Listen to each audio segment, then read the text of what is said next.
DCeased is a universe in which the anti-life equation was finally unlocked and spread across the internet using Cyborg.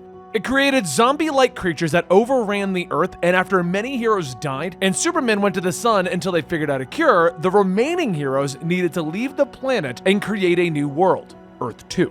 We then spent some time on other adventures, showing the remaining heroes battling on Earth, and eventually the young heroes, John, Damian, and the new Justice League, returned under the promise of a cure having been found. Once it was discovered, they had hopes that they could cure everyone that they hadn't killed. Now they just have to worry about the infected Darkseid and Superman. This is Comicstorian. I create audio dramas of your favorite comic books, leaving out enough that there is still something for you to collect, be it extra plot, context, or artwork. All alterations are for copyright purposes, and please don't forget to check out our long-standing sponsors, GFUEL, where you can use the code COMICS to get 10% off of your order, or Shortboxed, a great app that'll allow you to start your graded comic book collection today. Click the link down below to enter a contest to win one. Today's going to be a short one since it's only the first issue, but I figured you guys wanted me to cover this as soon as I could, so here's DCeased 3, issue number 1.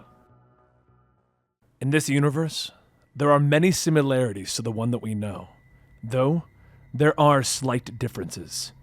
Krypton was under siege by Brainiac, and both the young Kal-El and Kara escaped the doomed planet's fate. But while Kal-El was sent to Earth, Kara was sent to New Genesis. And while Kara isn't the only one with special powers on New Genesis, there was something festering within the gods that lived there. Something that would become a problem for everyone. But over on Earth, where the DCeased issues have been going on for 5 years, 5 long years of anti-life equation viruses ravaging the defenseless planet, many have fallen, friends, family, heroes and villains. But then came a cure. The heroes that we once thought were gone were brought back. Though there were some that were gone forever, killed before the discussion of a cure even started. However, there was one hero who, if cured, could change the outcome of the future and give the heroes a fighting chance at whatever may come.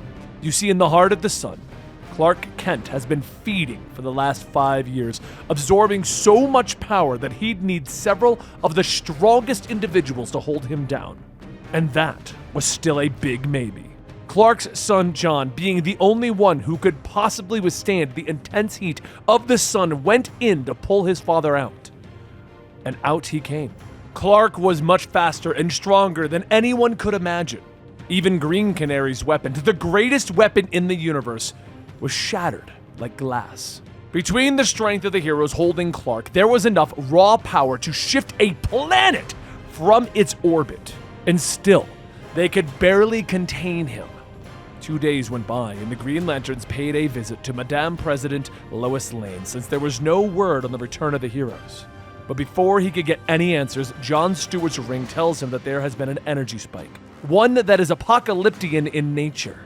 At that moment, a boom tube opens up and everyone gets ready to attack, with a voice calling out that it's okay, it's just them, and, well, Damian and the others make their way out, with a cured Clark Kent stepping out behind them, and the first thing that he does is hug his wife Lois.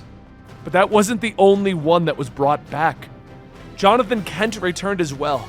Though a reunion was in order, the ones who allowed passage, Scott and Barta, informed everyone that it was time that they returned to New Genesis. Jacob is waiting and they don't know when they'll be back.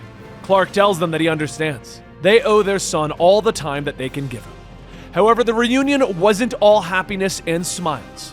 Even though a Batman did return, he did return alone. Alfred Pennyworth was already having a hard time with what he had done. How he had killed Master Grayson, Tim, Bruce. Damian tries to comfort him, stating that even Bruce didn't know that there was a cure. He did what he had to do at the time. Alfred tells him to please try and not absolve him of his sins. Dick Grayson, Tim, and Bruce could have all been saved. I was the one who pulled the trigger, Damian. 3 times I killed my sons. But while the Earth slowly began to heal, things began to return to normal. This time, there were 2 Supermans protecting the Earth, John and Clark. And the very next day, some of Brainiac's probes began to make their way to Earth. But before Jessica Cruz's ring could even sound the alarm, John and Clark were already in space, ripping through the drones. They knew, though, that if Brainiac was sending out probes, he himself was not far behind. A few hours later, Brainiac's ship arrived and both father and son went to investigate. Clark was ready to protect his son from any threat that Brainiac posed. But Brainiac no longer posed a threat.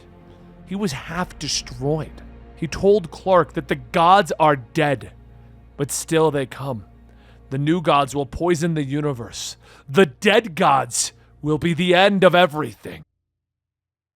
And that is the first issue of the War of the Undead Gods. Now, it's a bit on the shorter side because honestly, it's just a giant recap of how we got here and basically setting this thing up, bringing back Clark, bringing back Alfred, and the direction that we're going to be going in. But Tom Taylor, the writer, has said that this is the finale to DCeased. So I hope you're as excited as I am, and I do apologize again for it being short. Please consider liking, subscribing, and hitting that notification bell, and you will know the moment that this series continues right here at the Comicstorian channel. Thank you so much, and I'll see you next time.